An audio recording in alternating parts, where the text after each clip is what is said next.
तो दोस्तों, एक और नया दिन और मैं बलजीत परमार हाजिर हूँ एक नई कहानी, नया किस्सा लेकर।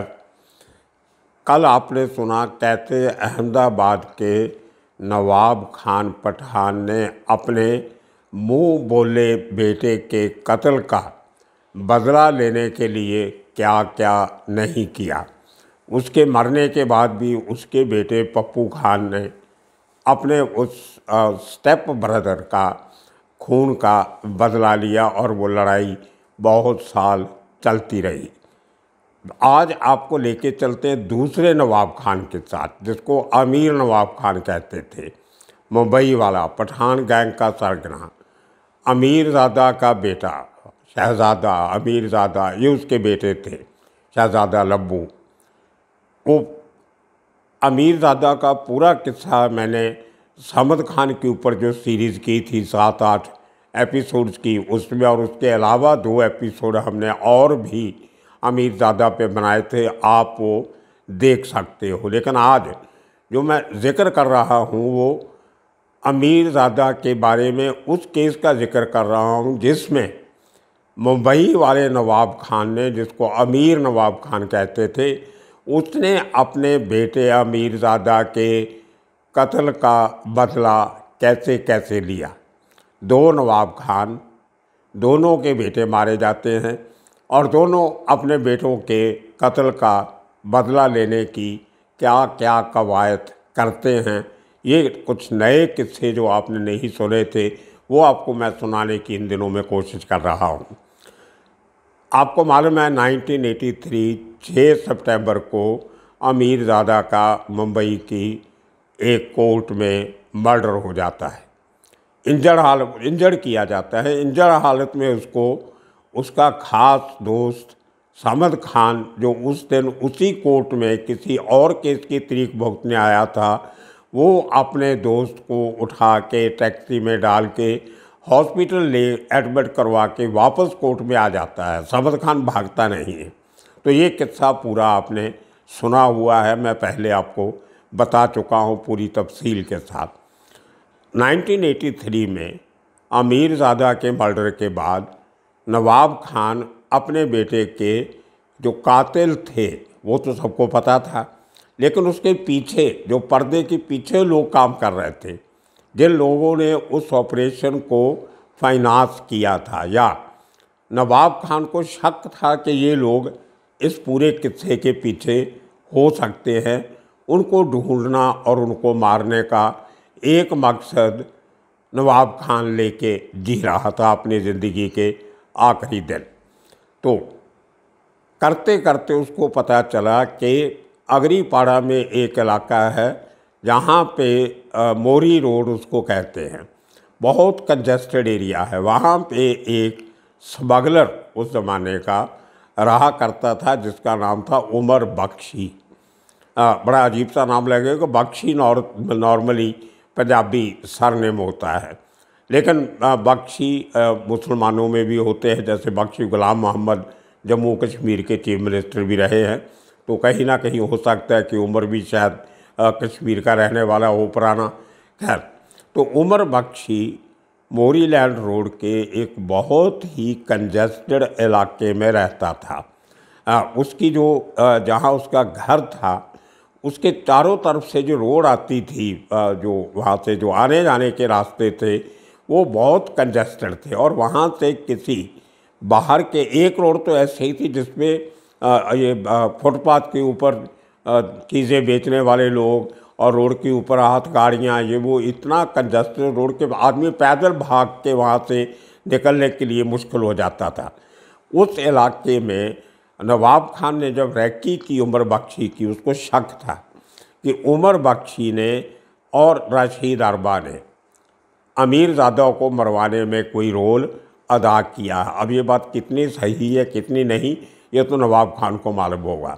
हाँ, इतना ज़रूर है कि दोनों रशीद अरबा और उमर बख्शी दाऊद के करीबी गिने जाते थे, हालांकि इनकी पठान गैंग से कोई दुश्मनी भी नहीं थी। तो एक जैसे सॉफ्ट टारगेट होता है, जैसे अंडरवर्ल्ड में बहुत सारे फाइनेंसर जो थे गैंग्स के, उनको दूसरे गैंग्स ने मारा, जबकि उन फाइनेंसर्स का अंडरवर्ल्ड की एक्टिविटी में कोई रोल नहीं होता था। तो ऐसे बहुत से केसेस अंडरवर्ल्ड में हुए हैं। हमने 4-5 एपिसोड भी बना चुके हैं फिल्म इंडस्ट्री के फाइनेंसर्स को कैसे मारा गया, क्योंकि वो सॉफ्ट टारगेट होते हैं, उनको उठाना मारना थोड़ा आसान होता है। तो उसी किस्म के ये दोनों फाइनेंसर थे। तो अमीरज़ादा के मर्डर के बाद आपको वो भी किस्सा मालूम है कि एक दिन आलमज़ेब, अमीरज़ादा का छोटा भाई शहज़ादा लंबू और कमलजीत, जिसका जिक्र हमने कल के एपिसोड में किया, ये आज का जो किस्सा है ये कमलजीत के किस्से का ही आगे बढ़ता हुआ दूसरा अंश है। तो ये तीनों लोग माहिम के एरिया में, बांद्रा के पास माहिम एरिया है जहाँ पे रशीद अरबा रहता था, वहाँ पे इन तीनों ने रशीद अरबा पे फायरिंग की थी और लकीली वो बच गया था। उस केस की इन्वेस्टिगेशन करते हुए शायद इसाक बागबान ने इन तीनों को या दोनों को पकड़ा भी था और वो केस भी चला था मुंबई की कोर्ट में।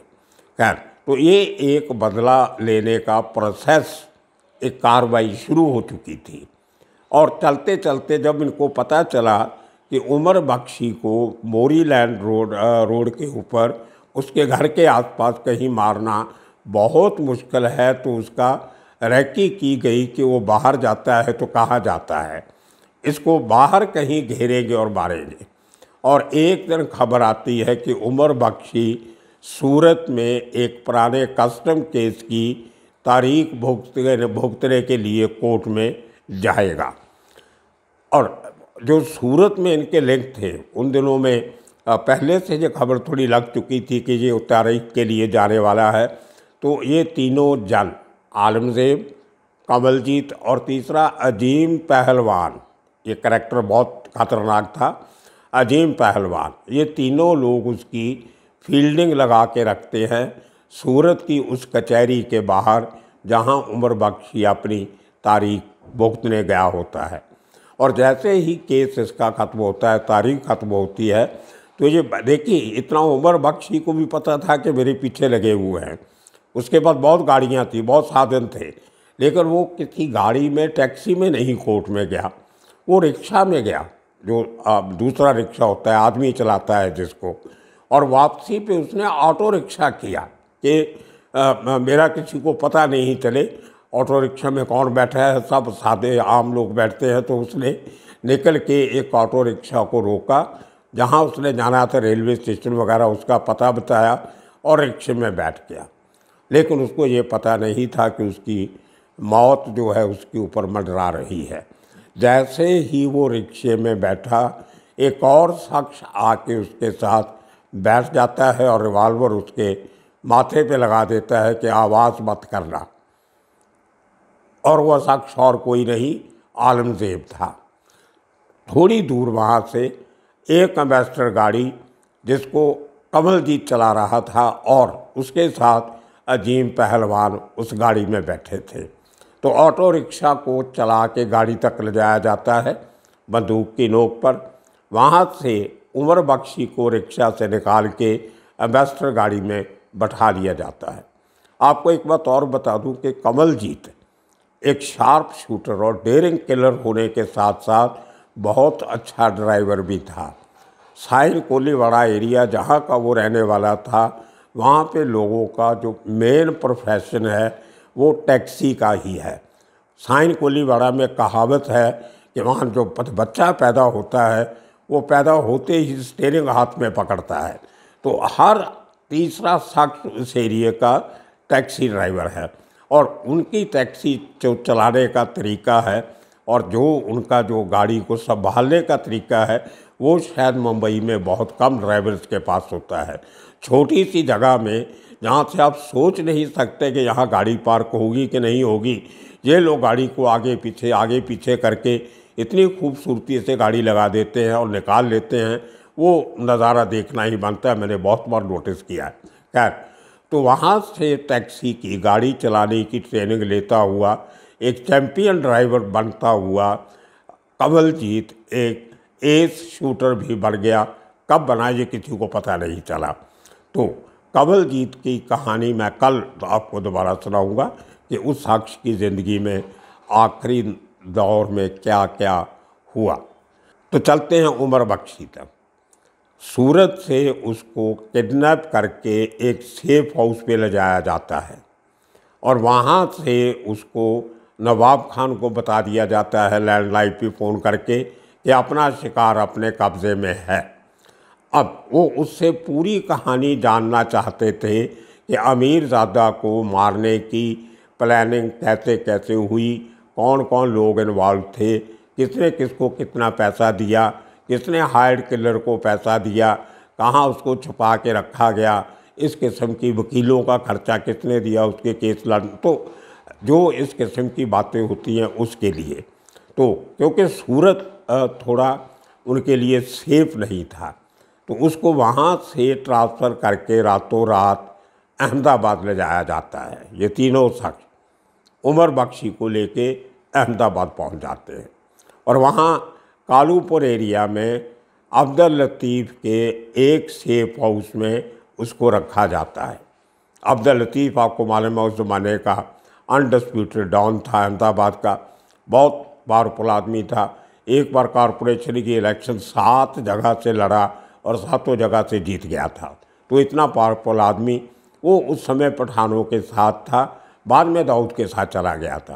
खैर, तो अब्दुल लतीफ़ के एक सेफ हाउस में उमर बख्शी को ले जाके बंद कर दिया जाता है और वहाँ पे वो आदमी उमर बख्शी लतीफ़ के पाँव पड़ता है कि भाई साहब मेरी जिन लोगों से जान बचाइए, मेरा जो भी कसूर था क्या था मैं उसकी जो थोड़ी बहुत सज़ा है भुगतने को तैयार हूँ।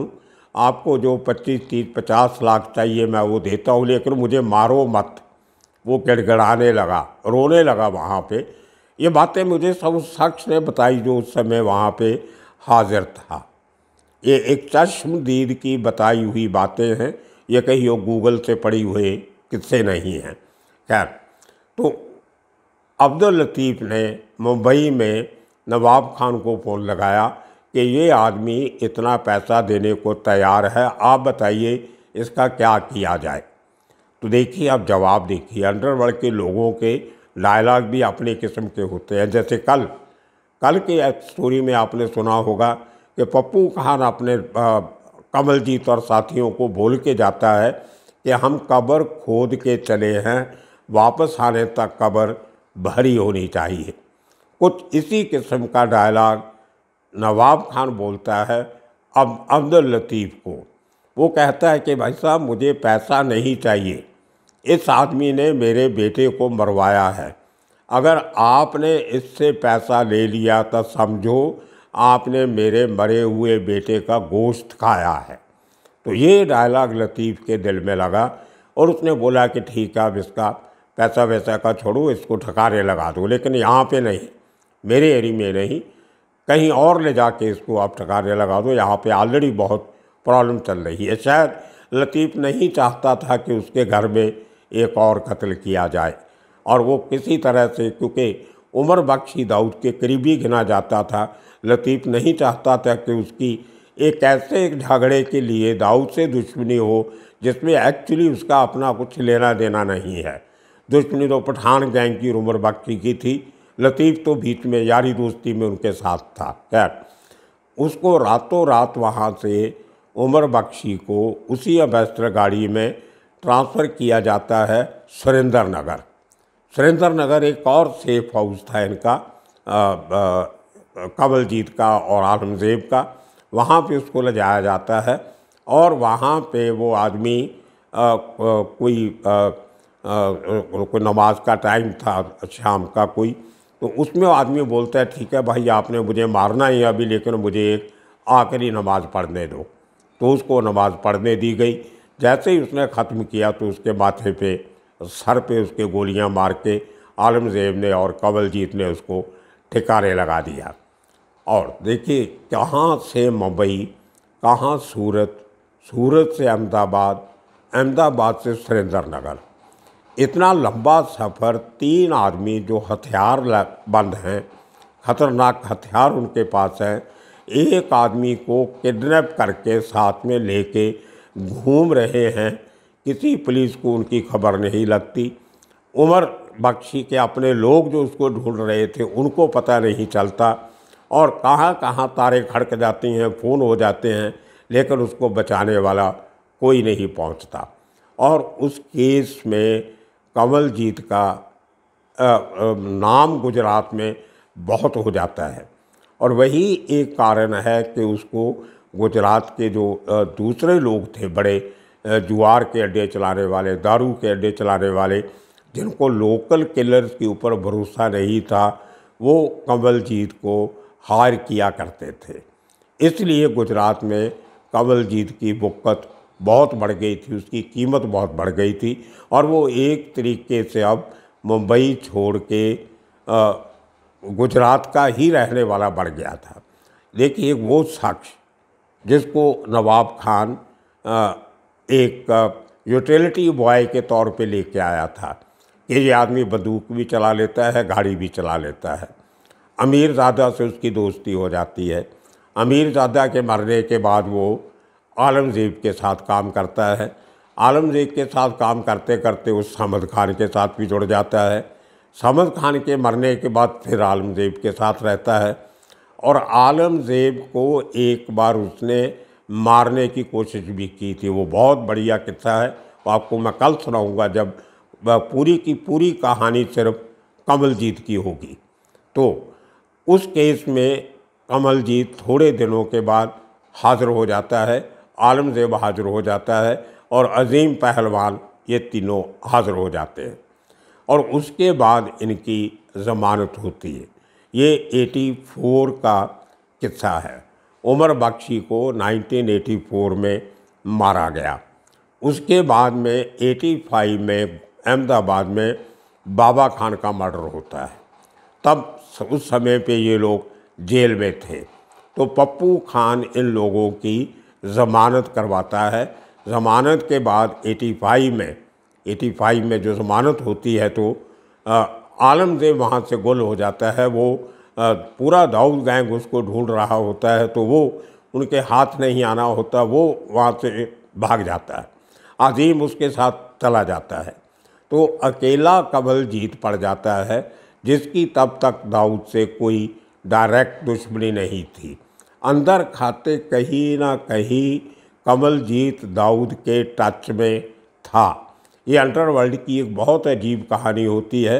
कुछ खास लोग जो एक गैंग के साथ काम कर रहे होते हैं, खून खराबा कर रहे होते हैं, एक्सटॉर्शन कर रहे होते हैं, लेकिन अंदर से बहुत बार वो दूसरे गैंग से भी मिले होते हैं। अंदर की बातें कभी बताते हैं जो दूसरे गैंग को चाहिए होती हैं, और समय आने पर एट द राइट मोमेंट वो दूसरे गैंग के साथ मिल भी जाते हैं। ऐसी बहुत सी एग्जाम्पल्स हैं। आपने यूसुफ बचकाना वाला किस्सा सुना होगा कि कैसे उसको एक बार छोटा शकील ने अपने साथ शामिल होने की ऑफ़र की थी। ऐसे बहुत से किस्से आपको आगे आगे आने वाले दिनों में सुनाएंगे। तो उस वहाँ से कमलजीत को पप्पू खान ने, अयूब खान और पप्पू खान ने पिकअप करके अपने सौतेले भाई का, स्टेप ब्रदर के मर्डर का बदला लेने के लिए उसको इस्तेमाल किया। उस केस में फिर कमलजीत जेल में जाता है। उसके बाद क्या होता है वो पूरी कहानी आपको कल सुनाएंगे। और ये उमर बख्शी की जो कहानी है वो शायद आपको और कहीं नहीं मिलेगी। सो इस एपिसोड को देखते रहिए, एंजॉय कीजिए, और आने वाले दिनों में और कितने कहानियाँ लेके फिर हाज़िर होंगे। तब तक के लिए आप सबका शुक्रिया, धन्यवाद।